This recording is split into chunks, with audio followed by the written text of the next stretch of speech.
ಕನ್ನಡಿಗರಿಗೆ ಉದ್ಯೋಗ ಕಡ್ಡಾಯ ಮಾಡಿ. ನೀವು ಈ ಖಾಸಗಿ ಸಂಸ್ಥೆಗಳಲ್ಲೂ ಕೂಡ ಕನ್ನಡಿಗರಿಗೆ ಅವಕಾಶ ಸಿಗಬೇಕು. ಖಾಸಗಿ ಸಂಸ್ಥೆಗಳಲ್ಲಿ ಕನ್ನಡಿಗರಿಗೆ ಉದ್ಯೋಗದ ಕಡ್ಡಾಯ ವಿಚಾರಕ್ಕೆ ಸಂಬಂಧಪಟ್ಟಂಗೆ ಕನ್ನಡಿಗರಿಗೆ ಸಿಹಿ ಸುದ್ದಿಯನ್ನು ನೀಡಿದೆ ರಾಜ್ಯ ಕಾಂಗ್ರೆಸ್ ಸರ್ಕಾರ. ಖಾಸಗಿ ವಲಯದ ಉದ್ಯೋಗಗಳಲ್ಲಿ ಮೀಸಲಾತಿ ಕಡ್ಡಾಯ. ದಶಕಗಳ ಬೇಡಿಕೆಯನ್ನ ಈಡೇರಿಸಲಿಕ್ಕೆ ಸರ್ಕಾರ ಮುಂದಾಗಿದೆ.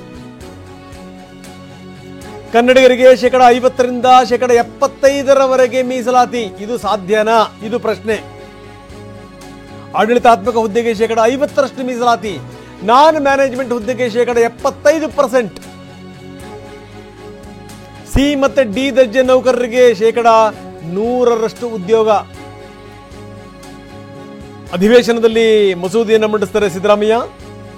ರಾಜ್ಯದ ಮುಖ್ಯಮಂತ್ರಿಗಳು ರಾಜ್ಯ ಉದ್ಯೋಗ ಮಸೂದೆ ಮಂಡನೆ. ಸಂಪುಟ ಸಭೆಯಲ್ಲಿ ಮಹತ್ವದ ಈ ಮಂಡನೆಗೆ ಮಸೂದೆಗೆ ಅಂಕಿತ ಸಿಕ್ಕಿದೆ. ಅಧಿವೇಶನದಲ್ಲಿ ಇದು ಪಾಸ್ ಆಗಬೇಕು. ಖಾಸಗಿ ಸಂಸ್ಥೆಗಳಲ್ಲಿ ಉದ್ಯೋಗ ನೀಡದಿದ್ರೆ ದಂಡವನ್ನು ಕೂಡ ವಿಧಿಸಲಾಗುತ್ತೆ. ಎಷ್ಟು ದಂಡ? ನಿಯಮ ಉಲ್ಲಂಘನೆ ಮಾಡಿದ್ರೆ 25,000 ರೂಪಾಯಿ ದಂಡ. ಕನಿಷ್ಠ 10ರಿಂದ 25,000 ದಂಡವನ್ನು ಹಾಕಲಾಗುತ್ತೆ. ದಂಡ ಹಾಕಿದ ಮೇಲೆ ಮತ್ತೆ ಹಾಕಲಿಲ್ಲ ಅಂದ್ರೆ, ಮತ್ತೆ ನೀವು ಉದ್ಯೋಗ ಕೊಡಲಿಲ್ಲ ಅಂದ್ರೆ 100% ದಂಡ ವಿಧಿಸಲಾಗುತ್ತೆ. ಇದು ನೋಡೋಣ, ಇದಕ್ಕೆ ಸಂಬಂಧಪಟ್ಟಂಗೆ ಇನ್ನೂ ಒಂದಿಷ್ಟು ಅಂಕಿಅಂಶಗಳು ಸಿಗಬೇಕು, ಏನು ಎತ್ತ ಅಂತ. ಯಾಕಂದರೆ ಒಂದಷ್ಟು ಮಾನದಂಡಗಳಿರ್ತವೆ.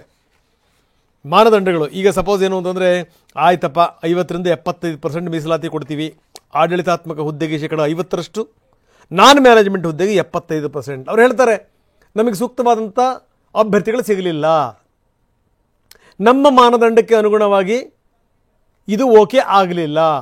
ಏನು ಮಾಡ್ತಾರೆ ಅವಾಗ? ಇದೆಲ್ಲದೂ ಕೂಡ ಹೇಳಿದಷ್ಟು ಸುಲಭ ಅಲ್ಲ. ನೀವು ಕಾನೂನು ತಂದರೂ ಕೂಡ ಅಷ್ಟು ಸುಲಭ ಅಲ್ಲ.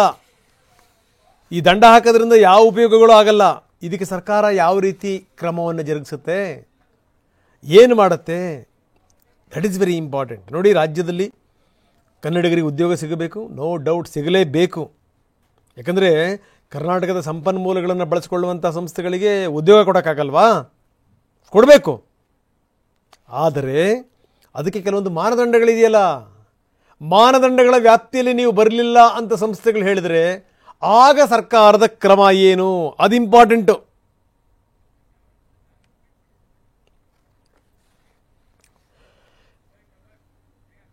ಎಸ್, ಇದಕ್ಕೆ ಸಂಬಂಧಪಟ್ಟಂಗೆ ಮಂತ್ರಿಗಳು ಕೂಡ ಹರ್ಷ ವ್ಯಕ್ತಪಡಿಸಿದ್ದಾರೆ, ಕಾಂಗ್ರೆಸ್ ಪಾರ್ಟಿ ಕೂಡ ಹರ್ಷ ವ್ಯಕ್ತಪಡಿಸಿದೆ. ನೋಡಿ, ಕಾಂಗ್ರೆಸ್ ಈ ವಿಚಾರಕ್ಕೆ ಸಂಬಂಧಪಟ್ಟಂಗೆ ಕನ್ನಡಿಗರ ಹಿತ ಕಾಯುವಲ್ಲಿ ಅದು ಯಶಸ್ಸನ್ನು ಕಂಡಿದೆ ಅಂತೇಳಿ ಅಂತ.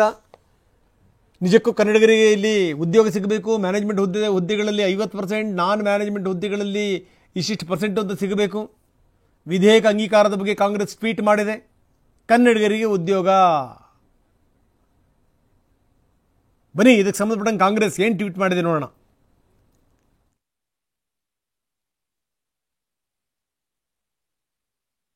ಸೃಷ್ಟಿಯಾಗುವಂತಹ ಉದ್ಯೋಗ ಕನ್ನಡಿಗರಿಗೆ ಸಿಗಬೇಕು. ಕರ್ನಾಟಕದ ಸಂಪನ್ಮೂಲಗಳನ್ನು ಬಳಸಿಕೊಳ್ಳುವಂಥ ಬಹುತೇಕ ಖಾಸಗಿ ಕಂಪನಿಗಳು ಇದನ್ನು ಫಾಲೋ ಮಾಡಬೇಕು.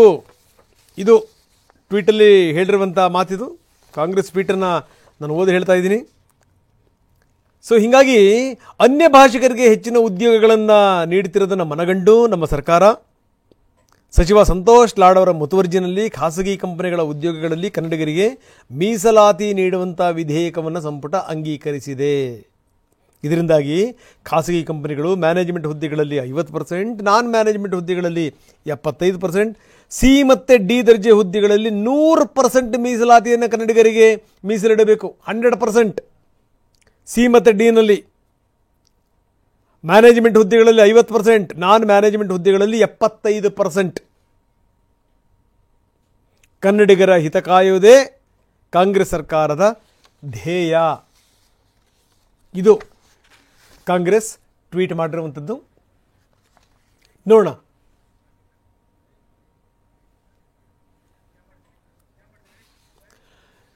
ಇನ್ನು ವಿಧೇಯಕವನ್ನು ಏನು ಮಂಡಿಸಲಾಗುತ್ತೆ, ವಿಧೇಯಕದಲ್ಲಿ ಏನೇನಿದೆ ಅದರ ಅಂಶಗಳನ್ನು ನಾವು ಗ್ರಾಫಿಕ್ಸ್ ಮುಖಾಂತರ ನಿಮಗೆ ತೋರಿಸ್ತಾ ಇದ್ದೀವಿ. ಆಡಳಿತಾತ್ಮಕ ಹುದ್ದೆಗಳಾಗಿರುವಂಥ ಈ ಸೂಪರ್ವೈಸರ್ ಆಗಿರ್ಬೋದು, ಇವೆಲ್ಲವೂ ಕೂಡ ಆಡಳಿತಾತ್ಮಕ ಹುದ್ದೆಗಳ ವ್ಯಾಪ್ತಿನಲ್ಲಿ ಬರುವಂಥದ್ದು. ವ್ಯವಸ್ಥಾಪಕರು ಅಂದರೆ ಮ್ಯಾನೇಜ್ಮೆಂಟ್, ಟೆಕ್ನಿಕಲ್ ಮತ್ತು ಆಡಳಿತಾತ್ಮಕ ಹುದ್ದೆಗಳು, ಉನ್ನತ ಹುದ್ದೆಗಳು ಇದರಲ್ಲಿ 50% ಉದ್ಯೋಗವನ್ನು ಕೊಡಬೇಕು. ಉದ್ದೇಶ ತುಂಬ ಒಳ್ಳೆಯದು. 50% ಉದ್ಯೋಗ ಕನ್ನಡಿಗರಿಗೆ ಕಡ್ಡಾಯವಾಗಿ ಸಿಗಲೇಬೇಕು. ನಾನ್ ಮ್ಯಾನೇಜ್ಮೆಂಟ್ ಉದ್ಯೋಗ ಕಡ್ಡಾಯ. ಏನು ನಾನ್ ಮ್ಯಾನೇಜ್ಮೆಂಟ್? ಕ್ಲರ್ಕ್, ಕೌಶಲ ರಹಿತ, ಅರೆಕೌಶಲ, ಗುತ್ತಿಗೆ ನೌಕರರು,